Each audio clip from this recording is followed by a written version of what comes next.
Is life actually perfect? Even those incredibly deep, terrible struggles that many of us go through? Is it actually perfect? Is it set up as a way for us to win? But we just can't see it.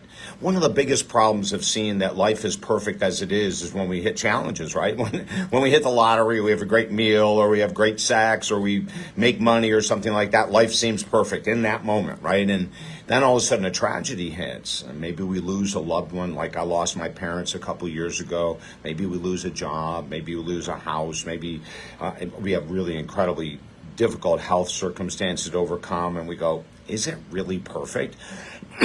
Could this be considered a perfect life? Me going through these struggles? I'm going to give you a couple examples. Wayne Dyer was a mentor of mine, and I interviewed him for his book, There's a Spiritual Solution for Every Problem. And he had a massive heart attack. He said it was like an elephant standing on his chest. And here was a guy that was in great shape, right? And he went into the hospital, and at first he was feeling down. When he talked to me, he said, oh gosh, the first couple of days and you're worried, you're anxious, you're hopeful. And even though he has the most incredible positive attitude in the world, and then he turned it all around.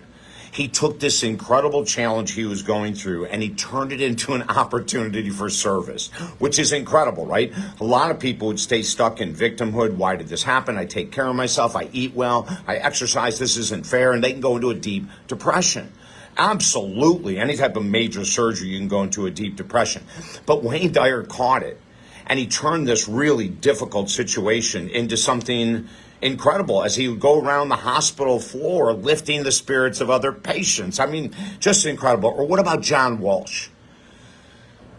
In I think it was 87, I became a spokesperson for the National Center for Missing and Exploited Children. And I was a spokesperson for a number of years, and we donated a percentage of book sales to them. And I would go on tour, actually, and promote them as we were promoting our books and videos and all these other kind of things. So it's really close to my heart.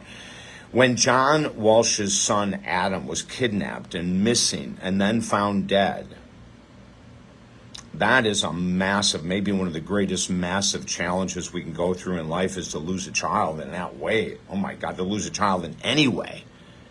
And yet he turned it around. And he joined the National Center for Missing and Exploited Children. He created that TV show. He saved thousands of lives out of his own tragedy. Now, I bring this up because we have to sort of examine life from a broader perspective. When we get hung up on the really tough things that happen, and maybe not even as tough as I mentioned, right? But other things that frustrate us, that throw us off schedule.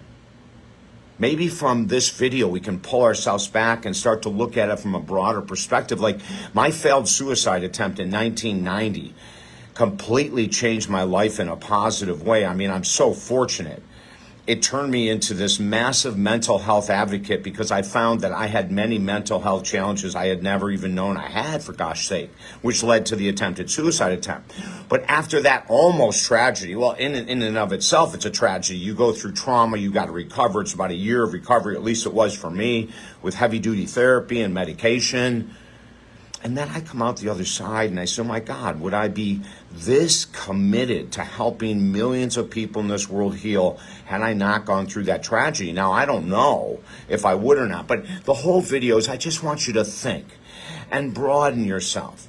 If we can even take 50% off of this tragedy is the worst thing in the world and say, what might come out of this? What might I learn from this?